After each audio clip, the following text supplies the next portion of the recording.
बाल झड़ना कोई एक बीमारी नहीं है। यही कारण है कि ज्यादातर बालों के इलाज असफल हो जाते हैं। अगर यह एक ही समस्या होती तो एक गोली या एक तेल से इसका इलाज हो सकता था। आज मैं आपको समझाऊंगी कि ये इलाज क्यों असफल हो जाते हैं। मैं डॉ. समीक्षा त्यागी हूँ, प्लास्टिक और हेयर ट्रांसप्लांट सर्जन। इस वीडियो में मैं आपको बताऊंगी कि आपके बाल क्यों झड़ रहे हैं। मैं आपको बाल झड़ने के बारे में समझाऊंगी, वो भी ऐसी भाषा में जिसे आप आसानी से समझ सकें, ताकि आपको पता चले कि आपके बालों के साथ क्या हो रहा है। अधिकतर लोग सोचते हैं कि बाल झड़ना मतलब गंजापन।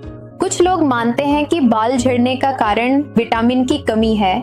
दूसरे लोग सोचते हैं कि कोई तेल या तनाव पर नियंत्रण पूरी तरह से आपके बाल झड़ने का इलाज कर सकता है। लेकिन सच कहें तो बाल झड़ना कोई बीमारी नहीं है, बल्कि यह एक लक्षण है। अब आइए विस्तार से देखें कि आखिर बाल झड़ने के क्या-क्या कारण होते हैं और किन वजहों से बाल झड़ते हैं। बाल झड़ने का सबसे आम कारण एंड्रोजेनिक एलोपेसिया है, जिसे जेनेटिक हेयर लॉस भी कहा जाता है। इसी तरह अन्य शब्दावली में मेल पैटर्न हेयर लॉस या फीमेल पैटर्न हेयर लॉस भी कहा जाता है।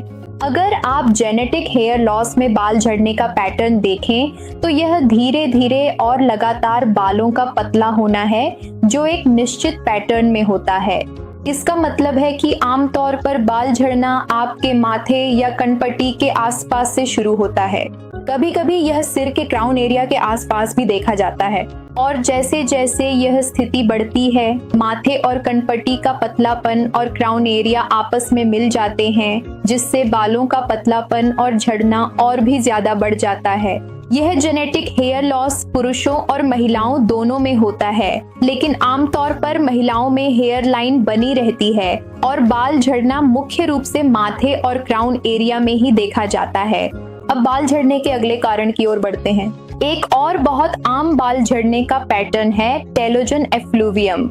टेलोजन एफ्लूवियम एक ऐसी स्थिति है जिसमें अचानक पूरे सिर में बाल झड़ने लगते हैं, जो शरीर में किसी स्थिति के बाद होता है, जैसे तनाव, बीमारी, गर्भावस्था, अचानक वजन कम होना और भी बहुत कुछ।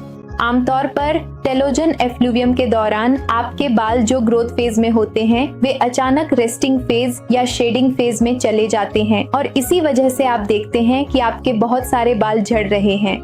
यह किसी भी उम्र के समूह में और पुरुषों व महिलाओं दोनों में हो सकता है, लेकिन यह महिलाओं में अधिक आम है। टेलोजन एफ्लूवियम तीव्र, एक्यूट या पुराना क्रॉनिक हो सकता है। अगर यह 6 महीने के भीतर ठीक हो जाता है तो आम तौर पर यह तीव्र एक्यूट होता है, और बहुत ही कम मामलों में यह पुराना क्रॉनिक होता है, जब यह 6 महीने से अधिक समय तक चलता है। अगली आम बाल झड़ने की स्थिति एलोपेसिया एरियाटा है। यह एक ऐसी स्थिति है जिसमें अचानक तीव्र रूप से बाल झड़ना शुरू हो जाता है, जो पैचेस के रूप में हो सकता है या कभी कभी पूरे सिर की त्वचा को प्रभावित कर सकता है, और बहुत ही कम मामलों में सिर के साथ साथ शरीर के बाल भी प्रभावित हो सकते हैं।